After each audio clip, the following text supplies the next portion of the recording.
Now, in a major push for peace and stability in the Indo-Pacific region, Prime Minister Narendra Modi met with Japanese counterpart Fumio Kishida in Delhi today. The meeting between the two leaders are currently underway, with focus now on ways to boost economic and cultural linkages between the two countries. The Japanese Prime Minister is on a two-day visit to India for the 14th India-Japan Summit. The summit is the first time the two leaders are meeting. In fact, the previous India-Japan annual summit took place in October 2018 in Tokyo, where Prime Minister Modi met with former Prime Minister Shinzo Abe. The summit could not be held the last few years, primarily due to the COVID-19 pandemic. India and Japan have multifaceted cooperation within the ambit of their special strategic and global partnership. In fact, Japan is set to hold an in-person summit of Quad leaders this year, and Prime Minister Modi is expected to be attending it.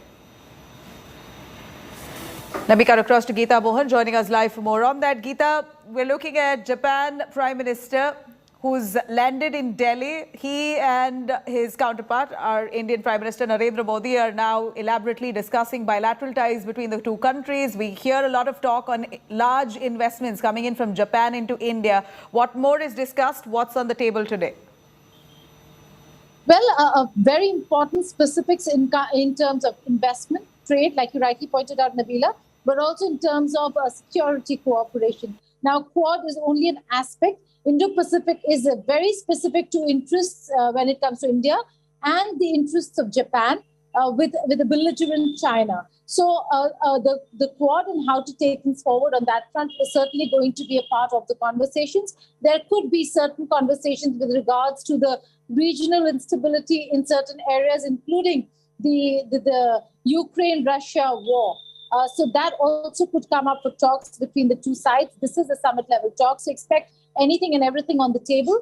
But with regards to investments, we know Japan has been one of the key investors in the infrastructure projects here in India, and they will continue doing that. We are expecting a big announcement by Prime Minister of Japan.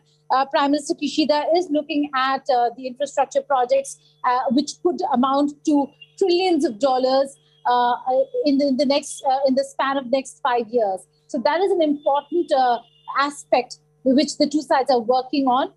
The cooperation between the two sides have always been, in terms of the partnership, historic. And so the two sides are going to discuss how to take the bilateral cooperation forward.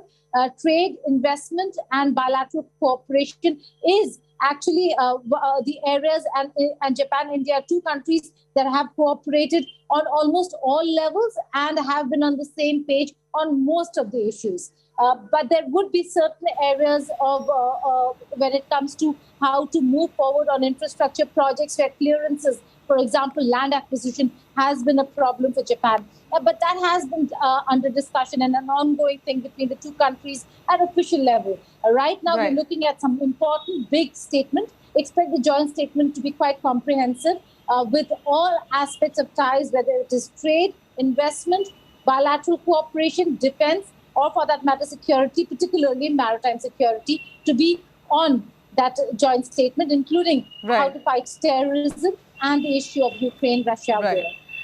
Geeta, thank you very much for joining us with those details. Japanese Prime Minister, who's currently in Delhi, he's already met with Prime Minister Modi. Talks are on. You see those visuals coming in live from those bilateral talks that are still underway. It's just about begun. He's here for 2 days. A lot of talk on investments into India will be discussed, and several other ties will be deliberated upon. India Today continues to track these developments.